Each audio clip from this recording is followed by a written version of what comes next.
Podemos começar? Devemos. Devemos porque é um dever, numa casa espírita, alguém dar início na reunião. Esteja à vontade. Boa noite a todos, sejam bem-vindos. Ela só é fundadora, só não quer fazer nada. Não, faço outras coisas, né? Os recados. Façam campanha para ficar sócio do Clube do Livro Espírita, R$ 25,00 ao mês, livro que geralmente se acha na banca pelo dobro do preço e a gente analisa para que esteja de acordo com os ensinamentos deixados pelos espíritos superiores. A visita ao asilo foi transferida para o dia 7, né? Saindo daqui de frente às 2 horas, a doação é óleo de amêndoas ou desodorante, né? Não anoto o recado, né, seu Luiz? Depois eu não anoto o recado. É só, né? Tem mais algum outro? Os cursos já começaram, já está todo mundo interessado, já estão fazendo. Então vamos fazer uma prece antes de começar? Vamos relaxando em nossas cadeiras, mentalizando a figura de Jesus, nosso mestre, modelo e guia, e junto com ele nos dirigir ao Criador, agradecendo pela oportunidade de estarmos aqui reunidos no intuito de aprender sobre o Espiritismo, agradecer a presença de todos, encarnados e desencarnados, e principalmente que a gente consiga colocar em prática no nosso dia a dia tudo que for aprendido. Que assim seja.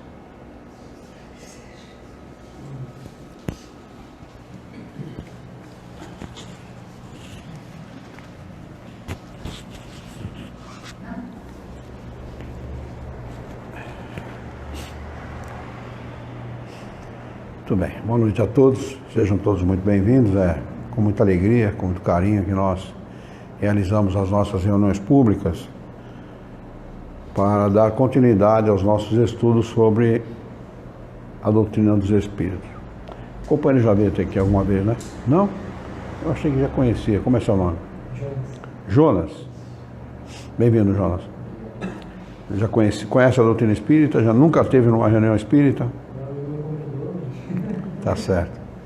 Normalmente uma reunião espírita é feita nos centros espíritas convencionais, com as cadeiras no fundo, uma espécie de uma plateia, e uma pessoa falando aqui na frente, né, fazendo a exposição de um tema, e normalmente não se abre para tirar dúvidas, fazer perguntas. E como a doutrina espírita suscita muitas questões, ela trata de todas as ciências indistintamente, qualquer ciência que você possa imaginar, ela suscita muitas questões, ela levanta muitas dúvidas. E como eu, quando comecei na doutrina espírita, eu tinha 21 para 22 anos de idade, e eu tinha muitas perguntas para fazer, e não tinha oportunidade de fazer. Então, quando nós fundamos essa casa, aquela senhora que deu o recado aqui é uma das fundadoras, esta é outra. Tem mais algum fundador aqui? Você foi fundadora, Dani, não? Comecei depois, né? em 2006. Ah, tá bom. 2 anos depois da fundação. Então, nós fundamos juntos essa casa, e para evitar esse tipo de problema, para facilitar para as pessoas, para ajudar as pessoas a entender a doutrina espírita, a gente faz a reunião nesses moldes que você está vendo aqui, tá?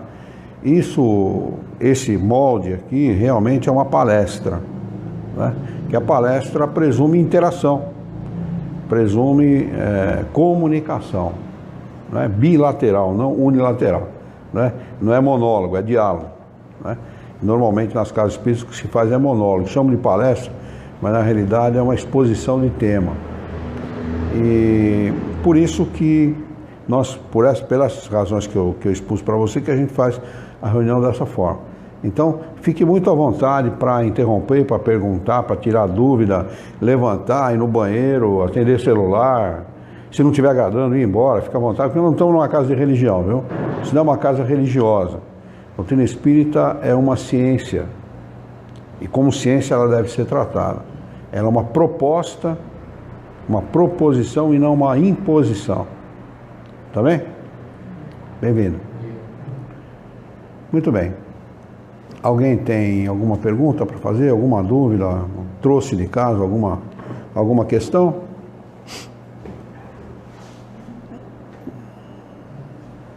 Eu digo que a intervenção dos espíritos na nossa vida. Você queria propor esse tema? Muito bem. A gente poderia começar dizendo o seguinte: há um terrorismo pregado no meio espírita sobre um tema chamado obsessão, né? A obsessão é um termo muito usado dentro dos centros espíritas, muitas vezes até ameaçando as pessoas, cuidado, porque você pode ser obsediado pelos espíritos e tal. Isso é uma grande inverdade, né? É uma grande inverdade. Kardec pergunta para os espíritos superiores se um homem aliado a um espírito mau, a um espírito imperfeito, poderia prejudicar um outro. Assim não, Deus não o permitiria. Mas então por que vocês falam tanto da influência dos espíritos na nossa vida?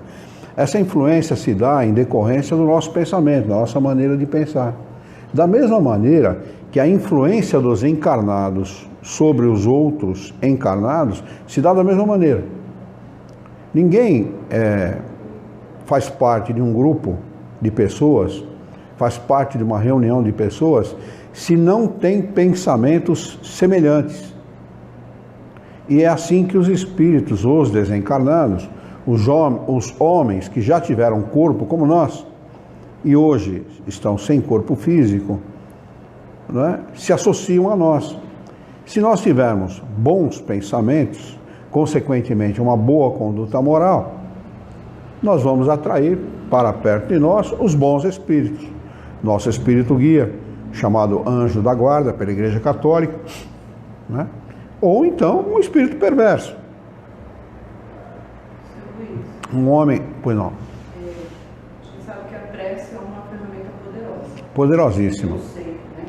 Poderosíssima. Existem outras formas. Sim, na realidade, a prece ela é uma ferramenta poderosa para espíritos como nós.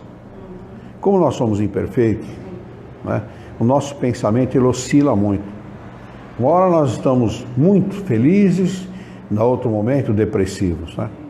É muito comum a gente ver pessoas cujo ânimo, cujo humor varia ao extremo.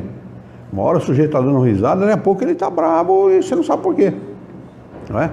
Essa variação de humor, ela é decorrente das nossas imperfeições, da nossa maneira de ser, da nossa maneira de ver a vida, de encarar as coisas, da nossa falta de otimismo, da nossa falta de confiança em Deus, da nossa falta de confiança em nós mesmos. É disso que decorre essa variação de humor. Eu posso dizer que a ansiedade, então, eu tenho falta de confiança no que Olha, a pessoa é muito ansiosa, tá. egoísta, não sei, é egoísta. Não, a ansiedade não tem muito a ver com egoísmo, não. Eu penso que a ansiedade não tem muito a ver com egoísmo. A ansiedade é próprio da preocupação. É uma coisa que é uma espécie de educação emocional que nós precisamos nos impor. É preciso impor a nós mesmos o equilíbrio necessário para ter paciência. O que é ter paciência? O que significa paciência? Quem sabe? Menos você. Saber esperar. Paciência é isso. Então, o homem paciente, ele normalmente não é ansioso. Por quê? Porque ele sabe esperar o momento certo das coisas. Eu desejo possuir ou conquistar tal coisa. Muito bem. Então vamos aguardar um momento propício para que você possa realizar aquele seu objetivo de maneira equilibrada, ou seja, sem comprometer-se socialmente, sem comprometer-se financeiramente, sem comprometer o seu crédito financeiro, por exemplo, no caso de compra de bens materiais, etc. Então, a paciência, ela resolve muita coisa, porque o homem paciente, ele passa a ser também, de certa forma, humilde. Por quê? Porque ele aguarda o momento propício. ele não é exasperado, ele não é precipitado, né? A precipitação, ela traz muito prejuízo para a gente, prejuízo de toda ordem, né? O homem não deve ser precipitado. Jesus, ele é pródigo quando ele, nos seus ensinamentos morais, ele fala isso, né? Uma vez questionado pelos seus seguidores, ele disse assim, olha os passarinhos, né? Vocês estão preocupados com o dia de amanhã, com o que vocês haverão de comer, com o que vocês haverão de beber? Olha os pássaros, eles não semeiam, eles não aram a terra, não semeiam, não cortam, não cegam, né? Não colhem frutos nenhum, e no entanto o Criador os alimenta e os abriga. Será que vocês não são mais que os pássaros? Perguntou Jesus para os homens. O que ele estava querendo ensinar com esse diálogo a nós? Tenha confiança na vida, porque a gente não vive nesse mundo, e isto talvez seja um motivo maior da nossa ansiedade, porque ansiedade é um desvio emocional que a gente vem alimentando e retroalimentando, às vezes por muitas encarnações. Às vezes não é fruto de uma encarnação. A gente não sabe por que é ansioso. Eu tenho casa, tenho carro, tenho família, tenho parentes que eu amo, sou amada ou amado, não é? E no entanto estou ansioso e não sei por quê. Normalmente o ansioso não define a ansiedade. Ele não define, porque a pessoa fala assim, eu estou ansioso por adquirir isto. Então, ele sabe definir a razão da sua ansiedade, não é? Quando ele define a razão da ansiedade, ele pode controlar essa ansiedade. Ou seja, eu preciso disso nesse momento? Não exatamente. Eu posso adiar essa compra? Posso. Então, ele definiu a ansiedade dele, ele prorrogou, né, postergou aquela aquisição daquele bem por um determinado momento que vai ser mais conveniente para ele. Agora, o ansioso por não definir a sua ansiedade, ele fica ansioso por ficar. E isso é um mal emocional terrível, porque isso causa prejuízo, desequilibra, inclusive, sobretudo, fisicamente. Né? Há pessoas que chegam a extremos, né? Por causa da ansiedade. Então, é uma educação que nós devemos nos impor. Então, eu acho que a primeira pergunta deveria ser: por que eu estou me sentindo assim? Há motivos? A gente tem que começar a raciocinar. Eu acho que Descartes, com aquele teoria do método, né, se eu não me engano, estudo do método, quando ele faz aquele estudo, ele faz exatamente isso, né? Ele diz que a gente tem que começar a resolver os nossos problemas do mais simples para o mais sofisticado, para o mais difícil, mais complexo, né? E é exatamente isso que a gente deve fazer, né? Se você não sabe a razão daquilo que você está sentindo, você tem que se perguntar, né? Vamos começar então a definir, por que eu estou me sentindo assim? Tem uma razão? Não. Então não há motivos para eu ficar ansioso. Eu tenho que, de alguma maneira, espantar essa ansiedade, né? Então, quantas pessoas resolvem esse tipo de problema, por exemplo, dando assistência em asilos, sendo voluntário em hospital, né? Dando assistência em orfanatos. Tem gente que resolve esse tipo de ansiedade dessa forma. Eu conheço pessoas que são doentes e acabam se tornando hipocondríacos, viciados em remédio, tá? Por conta de ansiedade. E não há o menor motivo para essa pessoa, que eu estou com ela no pensamento agora, não há o menor motivo para essa pessoa ser ansiosa. Menor motivo. Sugira um qualquer, eu vou dizer para você, não, ela não tem esse motivo.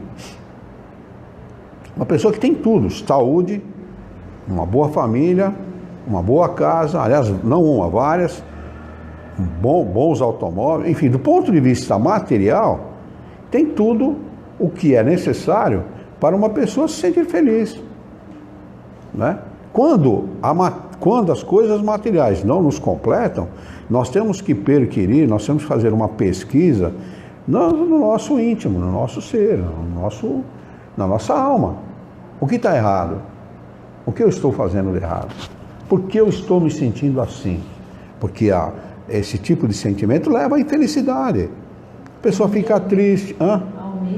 Ao medo, à infelicidade, à insegurança. Aí gera uma série de... Né? Eu já contei a história aqui uma vez, uma moça que frequentava aqui, quando a gente estava lá no Lourenço Prado, a moça frequentava o centro espírita, e uma moça bonita, né?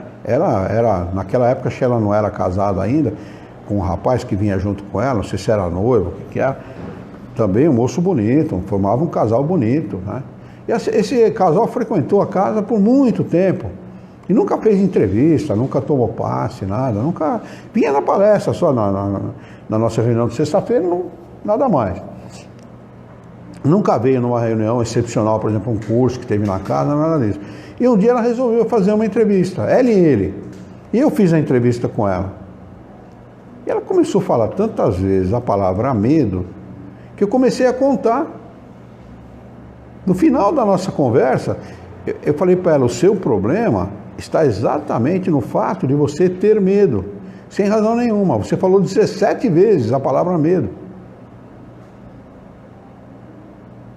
Então, esse tipo de situação é uma situação que às vezes acaba levando a uma situação patológica, a uma situação de doença. E a pessoa muitas vezes acaba ficando doente sem saber por que ficou doente, acaba adquirindo uma doença desnecessária. Então, é necessário um combate rigoroso, sabe? Um combate intenso a esse tipo de coisa. Uma pessoa racionalizando aquilo que ela, sem usar essa ferramenta, não racionalizaria e acabaria levando ela invariavelmente a uma situação problemática mesmo. Então, a ação dos espíritos, nesse caso, se dá por quê? A pessoa fica desguarnecida, vulnerável. Então, há espíritos que eles sofrem, né? São espíritos ignorantes, desencarnam numa condição de sofrimento, ficam em estado de erraticidade, sem corpo físico, e, no entanto, muitas vezes sequer se dão conta de que estão desencarnados. Sequer se dão conta de que estão desencarnados, né? Aí, eles sofrem. Quando há pessoas que, por inveja, incapacidade, incompetência, têm inveja do outro, né? Invejam a situação do outro por invejar. Porque se arregaçassem as mangas, né, fariam igual ou mais. Né? Jesus falou isso. Se tiverdes a mesma fé que eu tenho, ou a fé do tamanho de um grão de mostarda, fareis o que eu faço e mais. Veja você, em que nível ele colocou o ser humano? Acima dele. E o ser humano, no entanto, ele coloca Jesus como o salvador dos salvadores, e não é nada disso. Ele era um professor, ele veio para nos ensinar. Normalmente o bom aluno fica melhor que o seu professor, não pior. Esse é o bom aluno.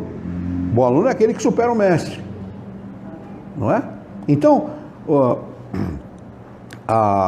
o mau espírito, o espírito imperfeito, aquele que é ignorante, e todo espírito é imperfeito e ignorante temporariamente, porque ele vai evoluir, ele vai progredir, né? E vai se tornar um espírito bom, e até um espírito feliz no futuro, com certeza.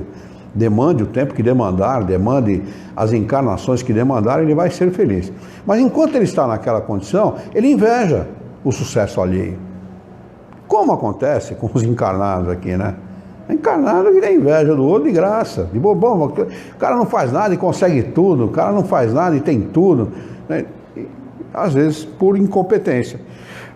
Esses desencarnados, como eles sabem que eles não são percebidos pelos encarnados, pelos homens encarnados, aqueles que têm corpo, eles agem. Quando eles pegam uma pessoa que está fragilizada emocionalmente, né, eles dão em cima. Aí começa a incutir na cabeça da pessoa, porque a transmissão dessa influência é de pensamento para pensamento, né? Não tem voz articulada, não tem nada disso, né? De pensamento para pensamento. Eles comem, não, você não serve para nada mesmo, você não presta mesmo, você é uma porcaria mesmo, e continua, e retroalimenta aquele sentimento que a pessoa tem, e ela vai, se ela se deixar levar, há casos de depressão que chega ao cúmulo do cúmulo, da pessoa não tomar banho, não querer abrir, mas já não querer ver a luz do sol. Há casos, uma pessoa foi tratada aqui na casa desse jeito, né? Graças a Deus se livrou dessa situação, mas foi tratada numa situação, quer dizer, acontece um fato na vida da pessoa que acaba determinando um desequilíbrio emocional, a pessoa se deixa levar por aquele desequilíbrio e acaba embarcando nessa situação, permitindo que a coisa se aprofunde de tal maneira que chega naquilo que nós convencionamos chamar de o fundo do poço, né? Então esse é o grande problema. O espírito, ele entra nessa brecha, por exemplo, nas nossas imperfeições morais, por exemplo, né? Ah não, só hoje, é só um golinho. Tudo bem, você pode tomar um golinho, mas você sabe o que você foi na vida precedente? Porque se você for um alcoólatra, o golinho vai virar um golão. Com certeza, esse é o problema. Porque o problema do vício é o fato do viciado ele ser insaciável, né? O viciado, normalmente, ele é insaciável. Ele usa 1, 2, 3, 4, 5, ele bebe 1, 2, 3, 4, 5 e não para. Ah não, eu não sou bisquinha aquela mulher que na internet tem uma mulher que é um barato, né? Os caras estão falando de maconha, você já viu isso, não? Não, faz 40 anos que eu fumo todos os dias, não sou viciado.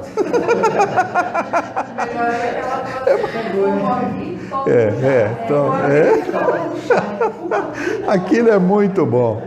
Aquilo é muito bom. Só para concluir o raciocínio, aquilo é muito bom. Então o problema do vício é exatamente esse, porque todo viciado, um viciado, por exemplo, no álcool, ele não começa tomando uma garrafa de pinga, nem uma garrafa de vodka, ele começa tomando um copinho de cerveja, né? Do copinho de cerveja ele passa para 2 copinhos de cerveja. É o happy hour, desculpa, né? É o happy hour, e pau na mula. Quando vai ver, tá tomando, eu vejo molecada aí jogando pela rua garrafa de vodka. Aquilo é pior que pinga, porque tem um teor alcoólico imenso, enorme, né? E o álcool por exemplo, uma das portas para que os espíritos, esses que eu citei, os espíritos imperfeitos, assediem a pessoa. E a pessoa vai se afundar cada vez mais no vício, se ela não reagir, ela não perceber o caminho que ela está tomando, se ela não se apegar, confiar em si mesma, confiar na vida e confiar em Deus, e bater o pé dizendo, não, eu não vou para esse caminho, porque não é esse o meu caminho, ela não sai do vício. Só depende dela, de mais ninguém. De mais ninguém. Se ela não bater o pé, se ela não firmar o pensamento, se ela não se apegar com Deus, jamais ela vai conseguir largar do vício. Pode falar. Aquela parte que o senhor falou assim, que o professor, o aluno se torna melhor que o professor. Tinha um professor americano que dava aula de ciclista. Aula de? Ciclista. Ciclista? De bicicleta? Bicicleta. Aí, quando a turma estava bom de pedal mesmo, a turma começava a andar com a roda no chão, uma roda só. Ele falou para eles, mas quem ensinou isso para vocês? Eu não ensinei isso. Não, mas já estou bom. Bicicleta. Não posso andar com o pneu só no chão. Falou assim, então você vai na fábrica de bicicleta ou vai onde vende bicicleta? Bicicletaria, loja que vende bicicleta. Vê se tem bicicleta de 2 rodas e tem de 1. Se tiver, você vem aqui e fala para mim. Aí eu ensino isso aí para vocês. Aí ficou sem resposta. Ela falou assim, quanto mais você é prático, aí você tem que tomar cuidado. Porque tem hora que tem a autoconfiança, que a pessoa confia tanto no cargo dele, acaba cedendo a certos acidentes ferozes. rodoviário. É isso mesmo. Eu tenho 30, 40 anos ou de motorista, de ciclista, né? Concordo. De piloto de avião, alcoólatra. É isso mesmo. Tudo isso aí. É isso mesmo. Exatamente isso, exatamente. Aquele avião, os pilotos vieram dos Estados Unidos buscar um Citation, parece que era o modelo do avião da Embraer, lembra disso? Lembra desse caso? Eles estavam viajando foi acho que na altura já quase saindo do Brasil, na altura da Amazônia, eles colidiram de resvalam na asa de um Boeing, lembra desse caso? Porque ele não tinha ligado o transponder. O cara tão autoconfiante lá, deixou o avião voando sozinho, aí foi lá. Ele disse que estava na cabine, não estava nada. Ele simplesmente ligou o piloto automático, ele botou a rota lá no GPS, não esqueceu de ligar o transponder, porque o transponder ele identifica, né? E simplesmente largou o avião, quer dizer, excesso de confiança, né? E essa história que o senhor contou encerra uma grande lição, porque quanto mais a gente sabe de uma coisa, mais a gente tem que ter atenção com aquela coisa, sobretudo em dar exemplo. Verdade. Sobretudo, porque quem tem conhecimento tem o dever de dar exemplo, seja na área que for, não importa, né? Ele que seja um bom jogador, por exemplo, de bola, ele tem que dar exemplo de boa conduta moral, que nem aconteceu com esse jogador brasileiro, né? A lambança que esse cara fez, ele tem um nome no mundo inteiro, é um garoto ainda, é um menino ainda, e está fazendo uma lambança moral na vida dele muito grande, né? Quer dizer, em qualquer situação que a gente viva, né, a gente tem que dar bons exemplos. Uma dona de casa, ela pode dar um excelente exemplo para suas filhas, para suas noras, né, para as vizinhas, para os parentes, cozinhando bem, cuidando bem da casa, sendo uma boa esposa, sendo uma boa mãe, né? Em qualquer situação, a gente pode e deve dar bons exemplos, né? Não, nada justifica a imprudência. A imprudência é uma coisa perigosa. Aliás, é muito perigoso. Quanto mais o cara sabe, às vezes mais imprudente ele fica, né? E é onde realmente mora o perigo. É onde mora o problema.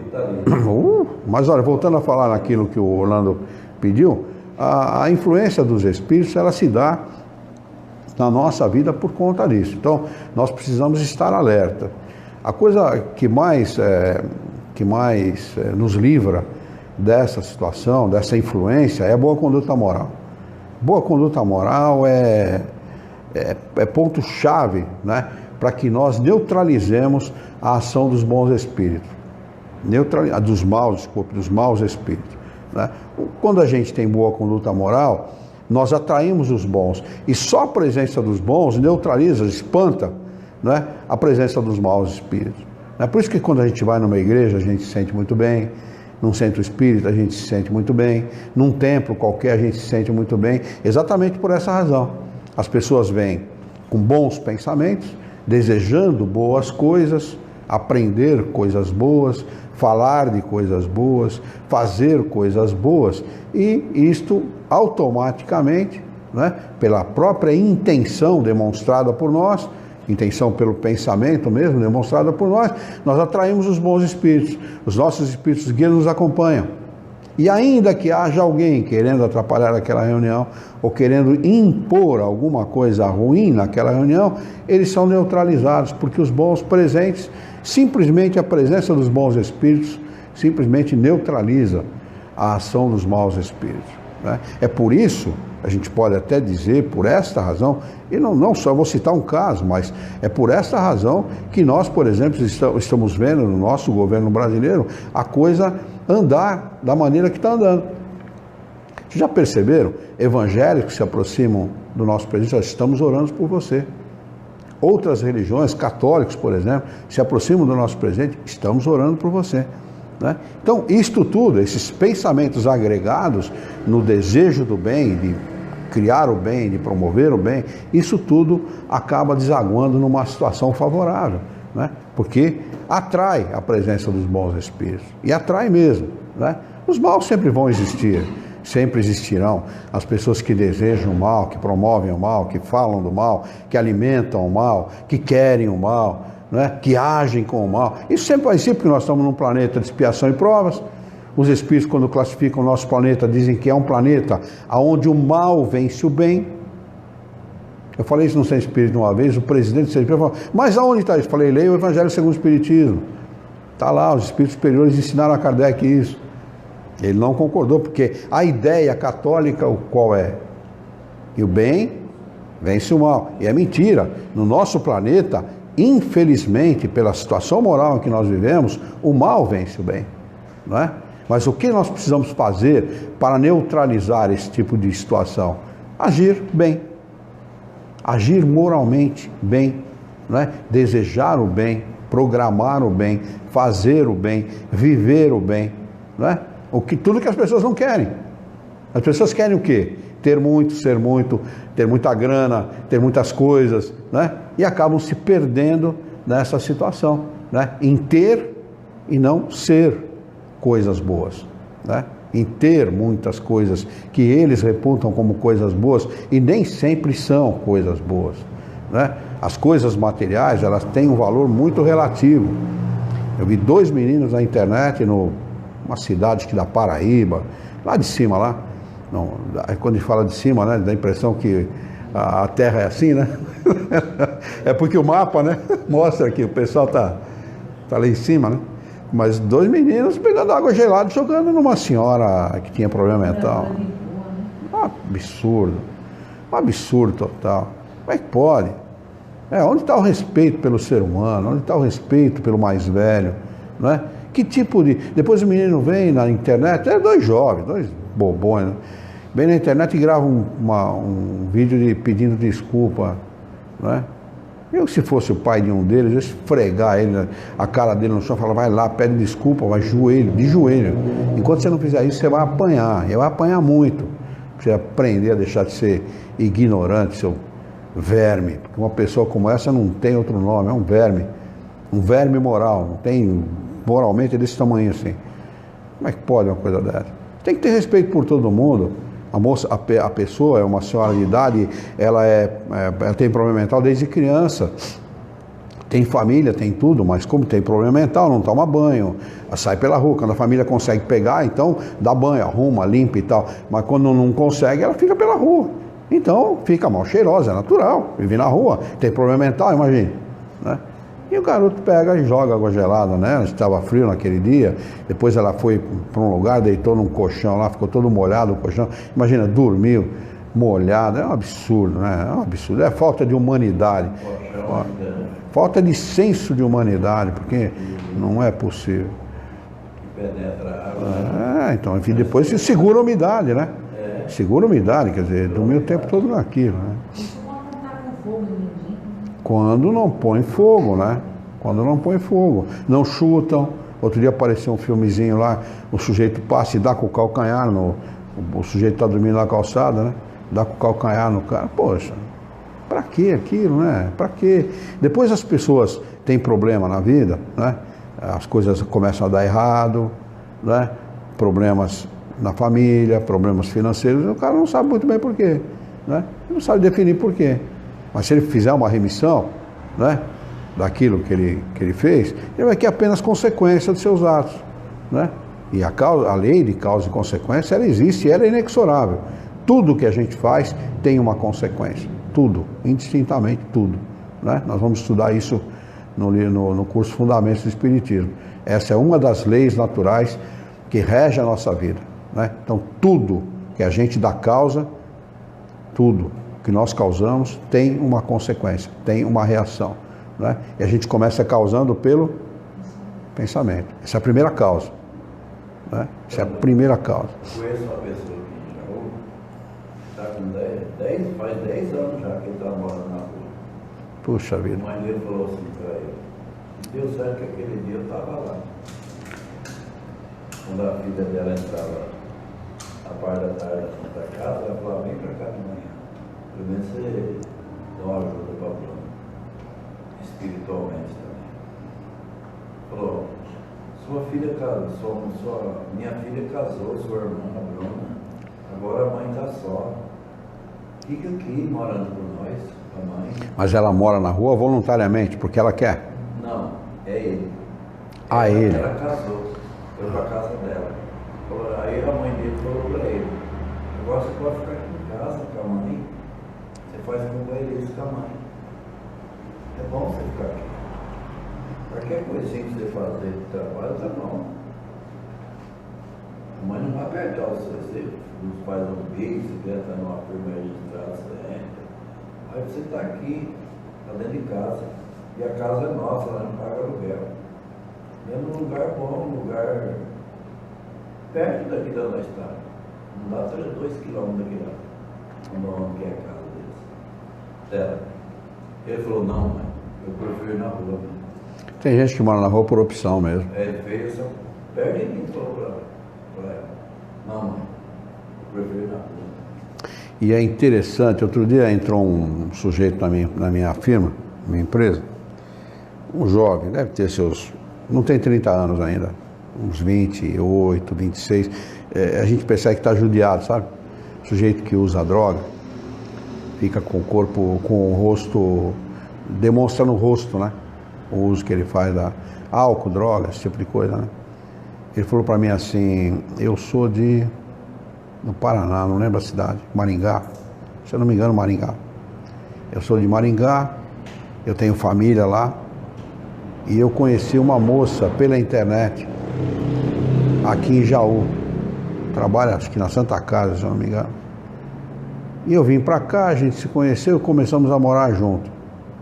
Mas depois eu comecei a aprontar, e ela me chutou para fora de casa. Faz 3 meses que eu estou na rua, e eu caí de uma vez, porque eu estou usando droga. Falei, o que você usa? Eu, crack. Falei, amigo, um cara inteligente, um cara, você nota uma pessoa articulada, sabe? Não é uma pessoa obtusa, uma pessoa articulada, morando na rua. Hoje ele passou por mim, hoje, eu lembrei dele agora, o senhor falou, eu lembrei dele agora. Passou por mim, aí, tudo bem? Tem umas latinhas lá, umas coisas. Eu falei, não tenho nada, infelizmente não tem. Aí ele pediu dinheiro para comer, eu acabei dando dinheiro de dólar, acabei dando. Não gosto de dar dinheiro, mas acabei dando dinheiro para ele. Mas é interessante, como é que uma pessoa articulada, inteligente, e toda pessoa articulada, ela tem recursos de inteligência. A pessoa só é articulada porque é inteligente, porque tem inteligência desenvolvida. Inteligência todo mundo tem, né? Desenvolvida, ou mais desenvolvida, ou menos desenvolvida, mas todo mundo tem. Mas quando a pessoa é articulada, quando ela fala com facilidade, quando ela constrói frases com facilidade, é sinal de inteligência desenvolvida. Como é que uma pessoa com inteligência desenvolvida pode se sujeitar a viver uma situação como essa?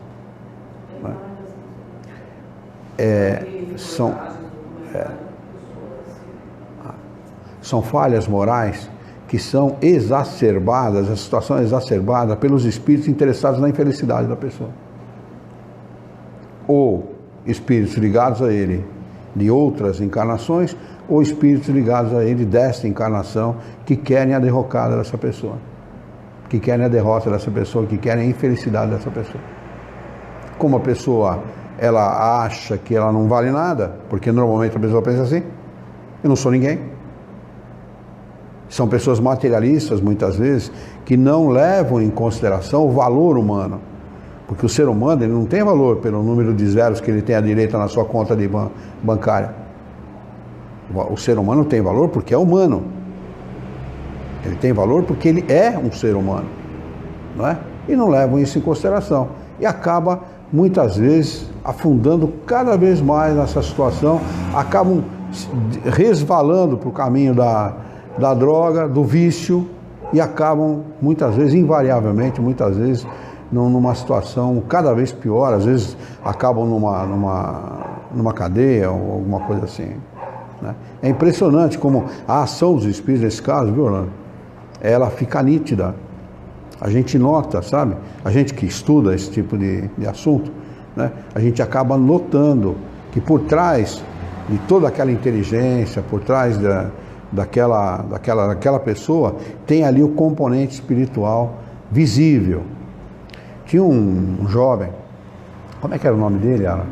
Aquele que ficava sempre ali, tinha família, que foi com a família, agora está melhor, não lembro o nome dele. Era Zé, alguma coisa assim. Aquele que veio, entrou na firma uma vez e falou, ó o Crone, ó o Crone. Ah, o Bin Laden. O apelido dele era Bin Laden, mas o nome dele era José alguma coisa. Aí o apelido dele era Bin Laden. Era Bin Laden. A turma da rua apelidou ele de Bin Laden. Ele vinha. E ele era um cara inteligente, viu? Um cara inteligente, articulado. E uma vez nós tínhamos uma festa no Perlate, no salão de festa de Teresa Perlate, que nós estávamos fazendo um jantar, em benefício da casa aqui. E por alguma razão nós esquecemos alguma coisa em casa, né? E eu e a Yara fomos buscar. Pegamos o carro e viemos buscar o que estava faltando lá, que nós tínhamos esquecido. E quando estávamos saindo de casa, nós vimos ele sentado na porta, porque a firma fica 20 metros da minha casa. Na porta da firma ele estava sentado. E ele falava assim, sai do meu colo. Ele olhava para baixo, não tinha ninguém. Quer dizer, não tinha ninguém. Ele falou, sai do meu colo. Tá bom, você que manda, tá certo. O que ele falava mais? Era ela que viu direito. Aí eu vi, ah, um homem deitado no colo de mim. Eu falei, nossa, os dois estão de fogo, né? Aí eu olhei assim, não tinha homem nenhum. Só estava ele ali, né? E ele falava, mas sai daqui, cara. Sai daqui. Eu não estou me aguentando, você ainda vem, dorme em cima de mim, não sei o quê. Olha que interessante, como é essa ação que você, a respeito disso que você perguntou, como a coisa funciona. Ele, embora fosse um morador de rua, um cara inteligente, e ele tinha uma mediunidade ostensiva, assim, visível. Qualquer um que tivesse um pouco de conhecimento percebia essa mediunidade. E ele via o espírito deitado no colo dele. Ele via o desencarnado deitado no colo dele. Não adiantava, de nada, dava banho, Você não fazia via nada, barba. ele só ele que via. Não, a Yara viu. A Yara tem de vez em quando ela tem esse tipo. Uma vizinha nossa, chama Diná, muito humana, uma pessoa muito humana, pegava ele, levava para dentro de casa, pelava o cara, botava no chuveiro, esfregava com telha, deixava ele fazer a barba dele, cortava o cabelo, deixava o homem. Lavava a roupa, colocava as coisas, né? Aí dava coxa, ele dormia na rua, né? Aí deixava ele dormir lá na garagem. Não, aqui tá muito bom, porque eu não gosto, né? Porque tá muito bom. Porque coisa que eu só dormir na rua mesmo. Aí voltava, nossa. Não adiantava. Uma semana depois estava na mesma draga de antigamente, né? Então, Ari, isso mesmo. Então é isso, né? Quer dizer, essas aparentes divergências que a gente vê no nosso mundo tem explicação, né? As diferenças sociais não são coisa de Deus, né? Não é promovida pelo Criador, pelas leis do Criador, é promovida pelos homens, né? O que deveria ser feito em relação a uma pessoa como essa, né? Ele deveria ser auxiliado de alguma maneira, né? Deveria ser ajudado de alguma maneira, porque tem condição, existem meios de ajudar essas pessoas, apesar que alguns não aceitam ajuda. Mas se as pessoas não aceitam, essas pessoas, na minha opinião, né, essa é a minha opinião pessoal agora, não tem nada a ver com o espiritismo, pessoas que não aceitam ajuda, mas que estão em condição de atentar contra a própria saúde, porque não tomam banho, porque não têm asseio, dormem em qualquer lugar, estão sujos, então estão colocando em risco a própria saúde, não é? Então eu acredito que deveria ser compulsório. Penso assim, porque aquela região da Cracolândia em São Paulo, por exemplo, a gente vê pessoas ali numa situação tão deprimente, numa situação tão difícil. Há depoimentos de pessoas que conseguiram sair dali, verdadeiros heróis, né? Que conseguiram sair daquela situação. São heróis, né? Pessoas que estiveram no auge da sua condição social e declinaram de tal maneira que acabaram ali, depois conseguiram sair. Eu vi o depoimento de uma moça assim, que foi modelo, não sei se vocês lembram, saiu até em capa de revista, depois que ela se recuperou, né? Ela deu depoimento. Quer dizer, são doentes, são zumbis mesmo, né? A comparação que poderia ser feita é essa, são verdadeiros zumbis, né? Então essas pessoas deveriam ser colocadas compulsoriamente no tratamento. A minha opinião é essa, né? Porque eles estão colocando a própria vida em risco, né? Quando a pessoa coloca a própria vida em risco, é a mesma coisa que alguém que tem uma arma na mão e aponta para a própria cabeça, né? Ele não tem discernimento. Quando uma pessoa tem o problema que você citou, da ansiedade, né? E ela pensa a respeito desse problema, então ela tem discernimento, ela consegue combater, ela consegue lutar contra. É sofrido, a gente sabe que é. Precisa matar um leão por dia, né? Não é brincadeira, eu conheço gente também aqui na casa, né, que tem esse tipo de problema também. Mas tem discernimento. Essas pessoas que vivem esse tipo, não tem discernimento nenhum. Acabam, por exemplo, o que a gente está vendo aqui em Jaú, e a Jaú é considerada a cidade mais segura, né, do estado de São Paulo, se eu não me engano, né? Segunda mais segura, né? Pô, você coloca fio, deixa fio pendurado no poste, aguardando a CPFL fazer a ligação, o sujeito vem lá e corta para vender o cobre. Você imagina o que esse cara quer, né? Ele quer 5 cruzeiros, R$5 para poder comprar uma pedra de crack, não quer mais do que isso. Então, está tão disseminado esse problema, é tão grave esse problema, que a coisa tomou um rumo que está simplesmente impraticável, né? A pessoa viver bem hoje em decorrência disso, né? E ainda o nosso Congresso faz a gentileza de não aprovar o pacote anticrime, né? Hã? Tem pergunta? Vamos lá. Gabriel? Vamos lá, Gabriel. Você acha que, de certa forma, espíritos inferiores interferem no livre-arbítrio do pensamento do obsediado, visto que tem influência de uma forma de pensar? A influência se dá pelo pensamento. Acho que é isso que ele quis dizer, né? Mas o livre-arbítrio, ele nunca é,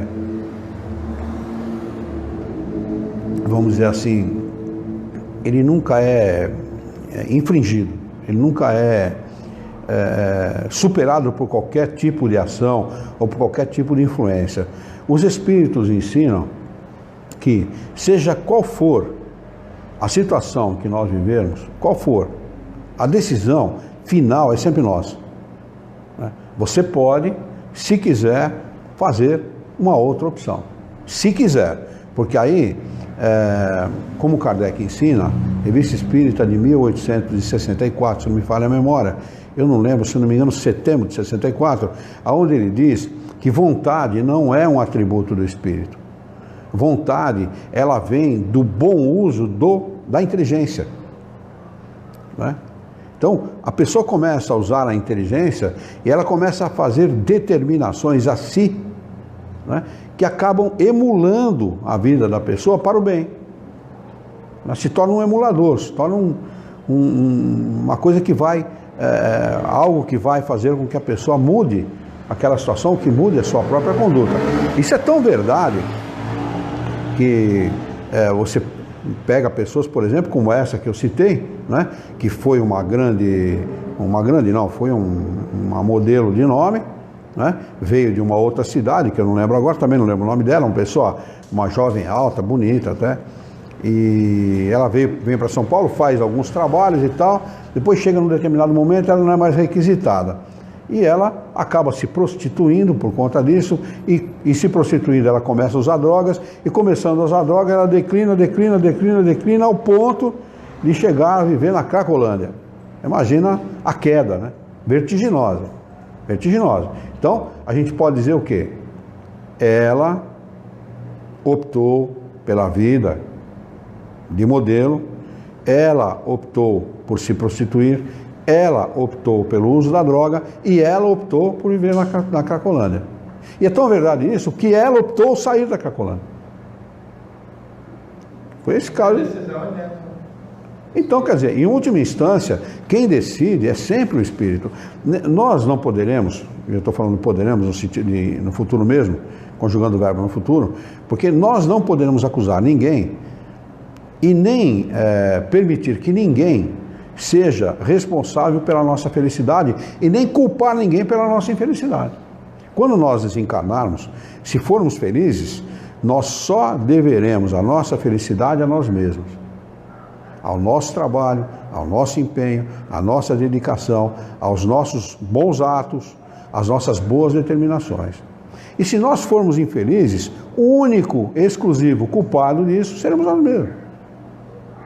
Quer dizer, o livre-arbítrio, ele nunca é derrogado, é uma lei, né? Nem os bons, ele fez a pergunta em relação aos espíritos obsessores.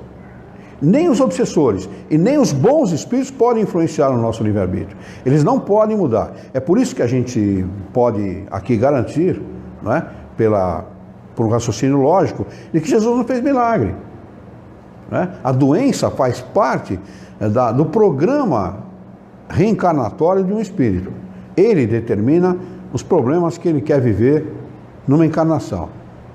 Se ele veio com aquela doença programada de antes de encarnar, ele programou aquela doença, ele vai ter que vivenciar aquela doença até o último momento determinado pela lei. Se há uma doença adquirida durante a vida, por mau comportamento, por más ações ou por imprudência dele, ele vai ter que resgatar da mesma forma o fruto da sua imprudência, da sua falta de cuidado. Então, ninguém pode curar ninguém. Ninguém pode, a não ser que isso esteja dentro da lei de Deus, da lei de causa e consequência e da vontade do Criador. Então Jesus não curava. Ele, como um mestre, ele, como um espírito profundo conhecedor das leis naturais e como um conhecedor profundo dos fluidos, ele era capaz de penetrar a condição fluídica da pessoa. Não é? Quando as pessoas estão muito ruins, muito maus, muito doente, melhor, se sentindo muito mal e muito doente, ela fluidicamente, ela tem uma condição ruim. Os fluidos são malsãos, eles trazem desconforto, tristeza, todo tipo de mal-estar que a gente pode sentir. Uma pessoa sente, um encarnado sente, quando está nessa situação. Então, o que Jesus fazia, como profundo conhecedor dos fluidos? Ele retirava aqueles fluidos malsãos e colocava de volta os sãos, os bons. O que acontecia com a pessoa? De um mal-estar muito grande, se sentia muito bem. O que ele pensava? Estou curado. Mas o que Jesus falava para ele? Vá e não torne a fazer aquilo que você estava fazendo, porque se você continuar fazendo o que você estava fazendo, vai ficar muito pior. Ele falava em está lá no Evangelho com outras palavras, mas era isso, exatamente, vai e não peques mais, para que não te suceda pior. Não é assim que está no Evangelho? E era isso, ele estava falando exatamente. Então, se a pessoa tivesse curada, ela podia fazer o que ela quisesse, porque ela estava curada, não é isso? Mas o que ele falava? Não é assim. Se você continuar fazendo o que você vinha fazendo, vai ficar pior do que já estava. Né? Então, não há cura, ninguém pode derrogar a lei de livre-arbítrio, nem o mal, nem o bom espírito. É por isso que ninguém ajuda ninguém. Deus não ajuda ninguém, Jesus não ajuda ninguém, os bons espíritos não ajudam ninguém. O que eles fazem, em última análise, é inspirar um bom pensamento. Se a pessoa está triste, se a pessoa está com má vontade, se a pessoa está atarantada pela vida, pelos problemas da vida, eles vêm e inspiram o bem. Tem confiança, confie em Deus, você pode. É isso que eles inspiram. Não é? E a pessoa acaba se sentindo, não é, emulada, se sentindo positiva. Não é? A mesma coisa que Jesus fazia. A nossa fé, ela é capaz de mudar a nossa situação, seja ela qual for. Aquela moça, aquela senhora do Evangelho que sangrava, que sofria de sangramentos no seu útero, hemorragia uterina, ela pensava com ela mesma, ela tinha tanta confiança em Deus, que ela pensava com ela mesma, este homem é um enviado de Deus. O que ele faz, só um enviado de Deus faz. Né? Então, se eu me aproximar dele e tocar as vestes dele, eu tenho certeza que eu vou ser curada. E o que ela faz? Ele está no meio de uma multidão, empurrado de todo lado, porque Jesus, quando chegava num lugar, todo mundo queria se aproximar dele, né? Um homem que era um homem, a fama dele era tão grande, tão boa, tão bonita, que todo mundo queria estar perto dele, né? Ela vai, se arrasta no meio da multidão, vai lá e toca nas vestes de Jesus. E Jesus fala para o seu seguidor, alguém me retirou virtudes. E na realidade está no Evangelho assim, porque se ele falasse, alguém me retirou fluidos, ninguém ia entender. Não havia inteligência para entender isso naquela época. Hoje a gente sabe. Né? E é tão esdrúxula a situação, porque primeiro ele falou, alguém me tocou e me retirou virtudes. Pô, o seguidor dele falou, escuta, mas está todo mundo te tocando. Porque ele estava todo mundo encostando nele, né? Mas aquela tocou nele de uma maneira especial, tão movida pela fé, pela convicção de que ela conseguiu tirar de Jesus os fluidos sãos. E conta a história que o sangramento parou imediatamente. Como isso se dá? Pela ação magnética. Pela ação magnética. O magnetizador potente, né, pela própria ação do seu fluido magnético, ele é capaz de curar coisas desse tipo, por exemplo, né? Jesus não fez outra coisa, dono de um magnetismo muito grande, né? Não fez outra coisa, transferiu magnetismo de tal maneira para a pessoa que ela se viu curada, parou o sangramento, né? Olha aqui como Jesus tinha o alcance desse espírito, né?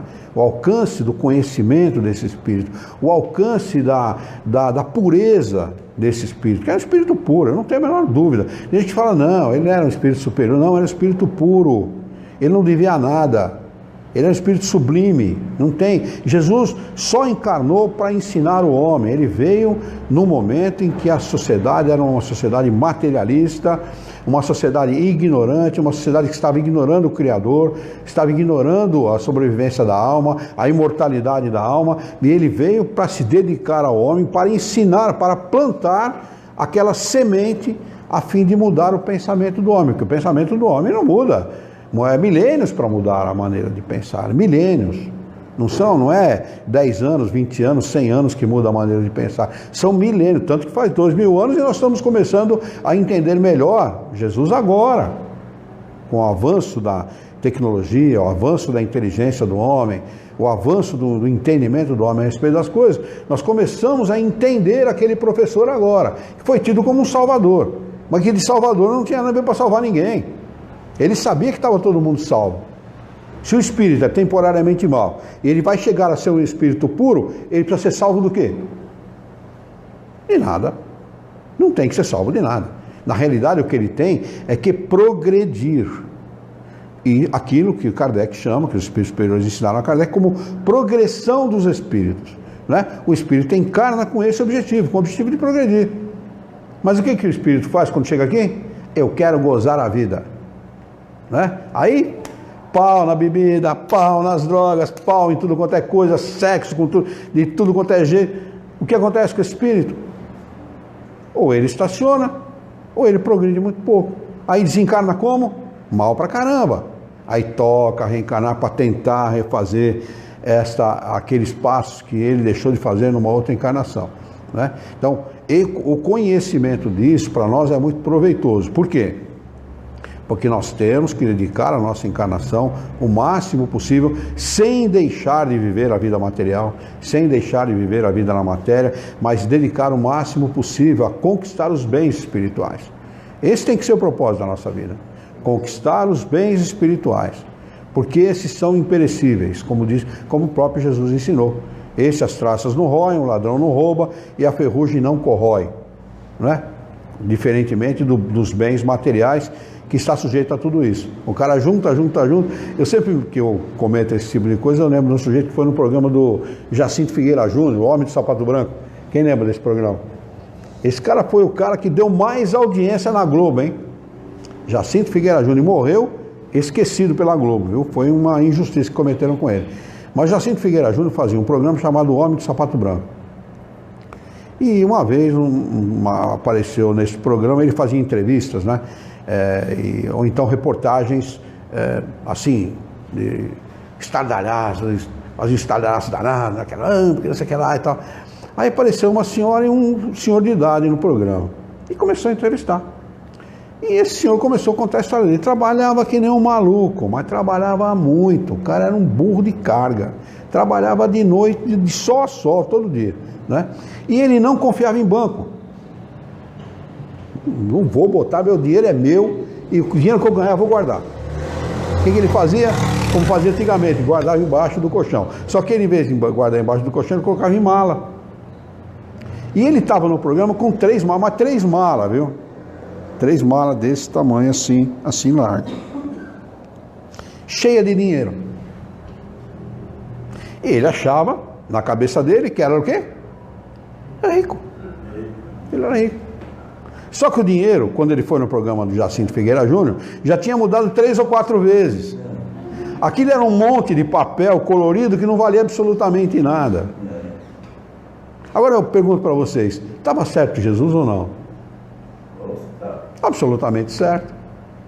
Porque aquele dinheiro que ele tanto lutou, que ele tanto trabalhou, né, para conquistar, não valia absolutamente nada. Então, assim são as riquezas materiais. Elas são ilusórias, não é?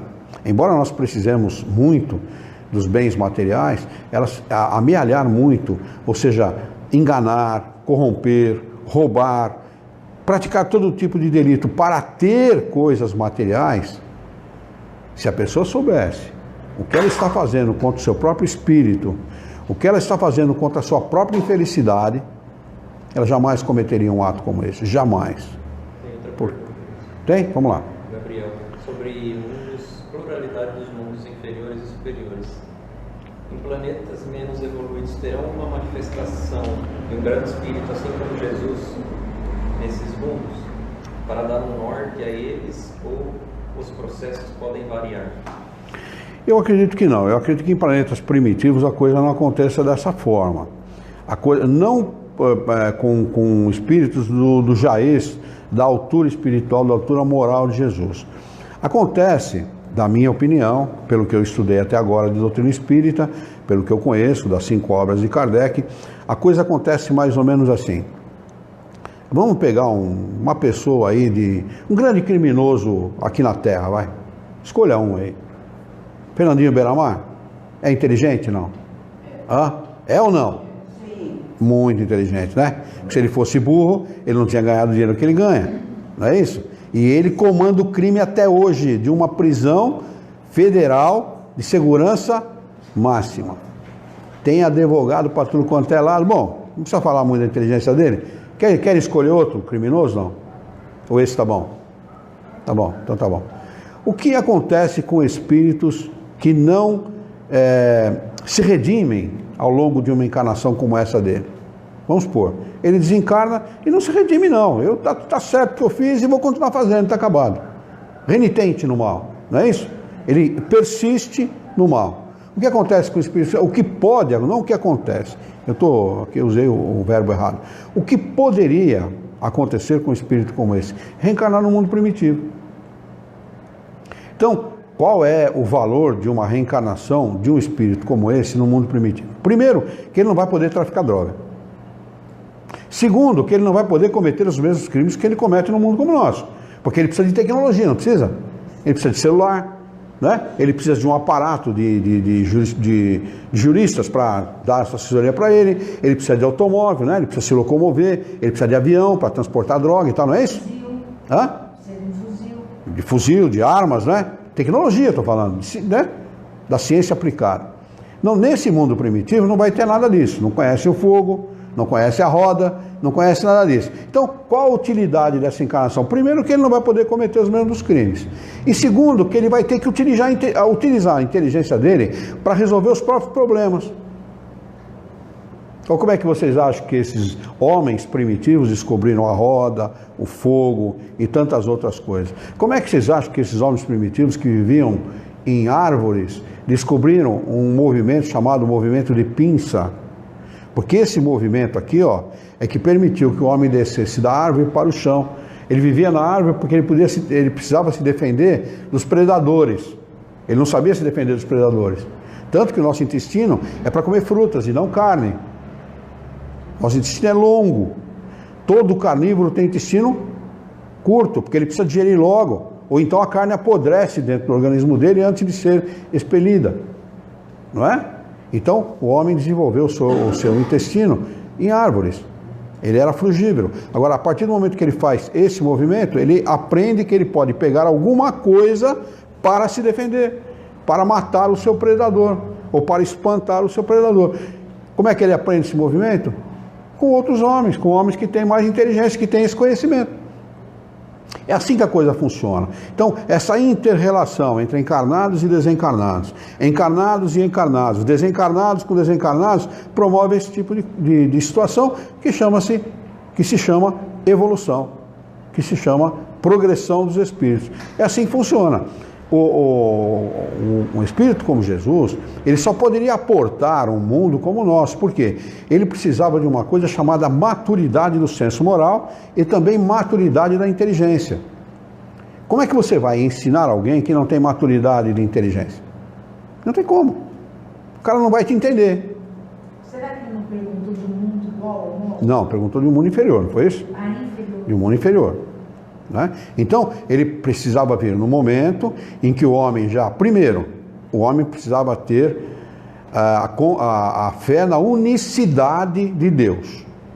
Então, ele encarna num povo, o único povo daquela época que era monoteísta, acreditava num Deus só. Todo o resto era politeísta, não é isso? Havia a crença monoteísta, mas de forma isolada. Em alguns lugares, em alguns grupos, mas não no povo. O único povo monoteísta era o povo hebreu. Né? Então, onde ele encarna? No único povo que seria capaz de entender os seus ensinamentos. Né? E ele encarna no seio daquele povo exatamente para ensinar coisas que aquele povo não sabia. Porque aquele povo acreditava num Deus antropomórfico, num Deus à forma de homem. Um Deus que se vingava, que punia, que tinha vaidade, que era orgulhoso, prepotente, vaidoso, como qualquer homem. Ele falou, não, Deus não é assim, Deus é misericordioso e bom. Deus não é isso que vocês estão pensando.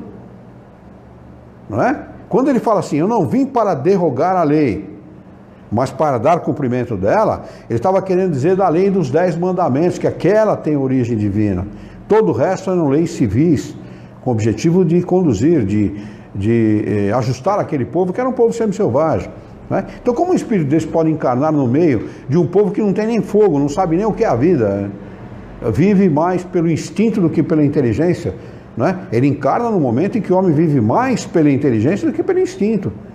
E ainda promete, olha, daqui um tempo virá o Paráclito, o Consolador prometido, que vai falar tudo o que eu falei de forma clara e objetiva, que é a doutrina dos espíritos. Né? Que é exatamente, nada mais, tem mais coisa aí? Concordou, pai, aí um planeta como o nosso. Um planeta como o nosso, acredito que o mecanismo seja, se não igual, semelhante. Com certeza. Porque esses espíritos, eles vêm com propósito. Como é que você põe um Kardec para trazer uma doutrina dos espíritos no mundo primitivo, né? Ou no mundo que não tem o alcance intelectual, a maturidade intelectual e moral que tem o homem já em meados do século XIX, como foi o caso da encarnação de Kardec. Kardec encarna no início do século XIX, 1804, em 1854 ele toma o primeiro contato com a doutrina espírita, em 1857, 18 de abril, ele lança o Livro dos Espíritos. Mas o homem precisava estar maduro intelectual e maduro moralmente, para poder entender esses ensinamentos, né? Senão não há propósito. E o que Deus faz é sempre com um propósito útil, né? A Terra já foi um planeta primitivo, é claro, evidente, né? E entre um momento e outro, entre um planeta primitivo e um planeta de provas, expiação e provas, vai aí milhões, talvez até bilhões de anos, né? Entre uma fase e outra. Quer dizer, a maturidade moral e intelectual era uma coisa que é galgada pelo homem ao longo dos séculos, ao longo dos milênios. A coisa é lenta, é progressiva. O Criador, ele colocou todas as virtudes dentro do homem, mas sempre com o propósito de que ele, o homem, desenvolvesse essas virtudes, né? Para que nós pudéssemos ter o mérito dos nossos trabalhos. Nós não somos marionetes. O mérito é nosso. Nós temos que arregaçar as mangas e desenvolver essas virtudes, né? Buscar a verdade, buscar o conhecimento, buscar o entendimento das coisas para poder fazer avançar a nossa inteligência e, consequentemente, com a inteligência, com o discernimento, porque a moral não traz discernimento, o que traz discernimento é a inteligência. Com inteligência, com discernimento, compreender o valor da moralidade. Muito bem, 9h15.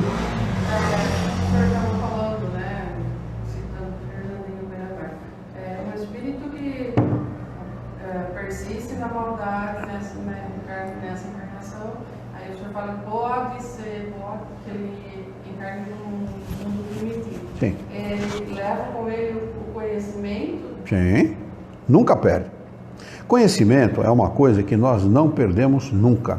Olha, tudo que nós fizermos para nos aprimorar intelectual e moralmente é propriedade nossa. É a única coisa que é nossa propriedade. A única. As vestes do corpo, o nosso corpo, os bens materiais, os títulos, os diplomas, isso nada nos pertence. Condição social, nome, isso aí é tudo balela. Isso aí é tudo valor humano, valor de nós aqui na Terra. São os nossos valores. Doutor, fulano e tal. Mas quando nós desencarnamos, nós percebemos que essas coisas são coisas fúteis, são coisas banais, são coisas pueris, infantis. É pensamento de espírito retrógrado como o nosso. Entendeu? O que, na realidade, vai sobreviver a toda essa situação são as nossas aquisições morais e intelectuais. Então, tudo aquilo que nós pudermos fazer para adquiri-las virá em nosso benefício. Estivermos nós aonde estejamos, não importa. Porque é dessa maneira é que o homem primitivo acaba descobrindo as coisas. Então, ele no mundo primitivo Sim. já saberia como fazer. Na realidade é assim, olha, o Criador, ele sempre espera a oportunidade. Então, o mundo primitivo lá, o mundo X, está no momento correto para descobrir o fogo. A inteligência do homem está avançada, porque aí ele começa, em torno do fogo vem um agrupamento humano, porque até então o homem vive isolado, cada um isoladamente. Bom, o homem, depois que ele se agrupa, é que ele descobre, o homem, o sexo masculino, descobre que é responsável pela gravidez da mulher. Até então ele não sabia disso. Né? Então, estão preparados? Estão. Então, descobre o fogo. Então ele começa a viver melhor, com mais qualidade, com mais conforto. Ele aprende que ele pode cozinhar alimentos, então seu intestino começa a ser aprimorado, os pelos caem, não precisa mais de tanta proteção, porque ele tem proteção externa. Então, quer dizer, tudo isso são avanços conquistados pelo homem, mas à custa do próprio esforço. E quando a humanidade está preparada para receber esse auxílio, esses espíritos reencarnam, independentemente se eles são moralmente elevados ou não. Porque essa situação é uma situação perfeita, porque não permite que o criminoso, por exemplo, altamente intelectualizado, mas criminoso, falta de moralidade, reencarne no mundo desse, não possa praticar o mal que ele vinha praticando no mundo de origem, né, e possa fazer avançar em inteligência aqueles que estiverem ao seu lado. É assim que a coisa funciona. Né? Não há a interferência do Criador na humanidade. O Criador não interfere na humanidade. A criação é elemento material, elemento espiritual, elemento material e as leis naturais. Essa é a criação. Tudo que decorre disso é ação dos espíritos, ação inteligente dos espíritos sobre a matéria. Então nunca há interferência do Criador, nunca, em hipótese alguma. Porque ele, como eu falei, ele quer que nós tenhamos mérito. O mérito das nossas ações, o mérito do nosso desempenho, o mérito dos nossos esforços em conquistar. Já pensou desencarnar e sabe, puxa, eu venci, eu fui na outra encarnação, sei lá o que, um Zé Ruela qualquer, e consegui desencarnar bem, consegui vencer. A satisfação que isso deve dar para o espírito, né? E não só a satisfação momentânea, mas uma satisfação perene, uma satisfação que vai permanecer e vai fazer com que o espírito tenha forças, condição e para melhorar cada vez mais. Ele vai se empenhar cada vez mais em conquistar. Uma outra coisa que eu fiquei na cabeça, eu acabei não perguntando. Eu não lembro se foi semana passada que o senhor falou, recebeu um espírito e perguntou a ele onde ele estava. Ele falava que estava no caixão esperando o soar das trombetas. Sim. E aí, ele fica ali? Fica. Esperando a trombeta? Sim, fica ali. Quando nós desencarnamos, nós somos herdeiros do nosso pensamento. Você é aquilo que você pensa. Exatamente isso. Nada mais, nada menos. Não tem salvação, não tem Jesus vem te pegar, vem te socorrer, nada disso. O que vai acontecer... local. Exatamente, como foi o caso desse nosso irmão. Porque o que aconteceu nesse diálogo com esse espírito? Ele falou, olha, meu irmão, vamos fazer assim, nós vamos mandar um grupo para te salvar, para te socorrer, tá bem? Você quer assim? Bom, eu quero.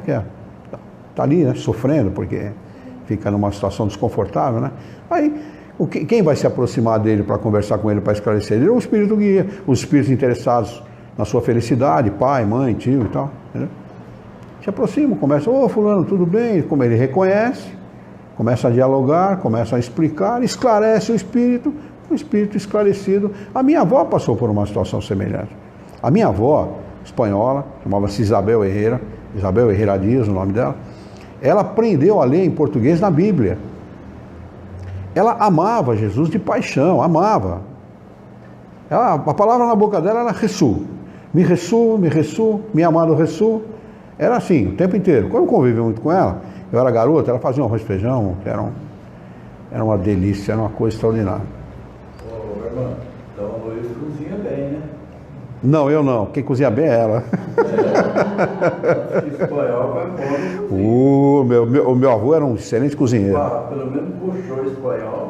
É bom. Eu não sou um péssimo cozinheiro. Já vamos encerrar para você poder tomar seu passe, tá bom? E ela desencarna, como ela era evangélica, ela ficou aguardando Jesus ir buscá-la, porque essa era a promessa. A promessa que ela tinha na igreja é de que ela, sendo uma boa cristã, uma boa seguidora da igreja dela, ela, ao morrer, ao desencarnar, a gente chama de desencarnar, mas eles chamam de morrer, né? Ao morrer, Jesus viria buscá-la, porque ela estaria salva. Ela foi socorrida no centro espírita que eu frequentava. Isso, cara, foi esclarecida e tal, uma pessoa boa, mãe de 15 filhos, não precisa dizer mais nada, né? Só isso já paga todos os pecados de umas 10 encarnações. E foi socorrida e tal, e foi esclarecida, entendeu? Mas é isso. Esse é o problema. Por isso que Jesus fala, e quando ele fala isso, nós precisamos meditar muito. Conheça a verdade, e a verdade vos libertará. O homem é o eterno prisioneiro da sua maneira de pensar, porque o pensar é o ser. Ele é aquilo que ele pensa. Vamos fazer uma prece para nós encerrarmos?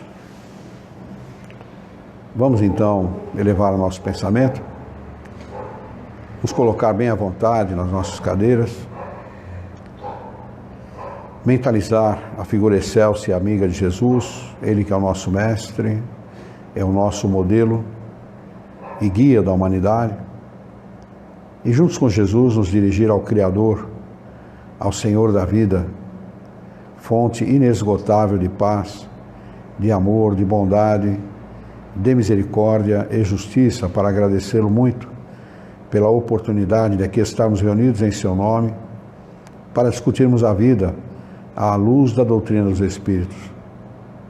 Queira a vossa bondade, Senhor, o vosso amor, que tenhamos bom ânimo, coragem, determinação, ideias renovadas, alegria de viver e muito entusiasmo, para que nós possamos trabalhar e sermos úteis à sociedade em que vivemos.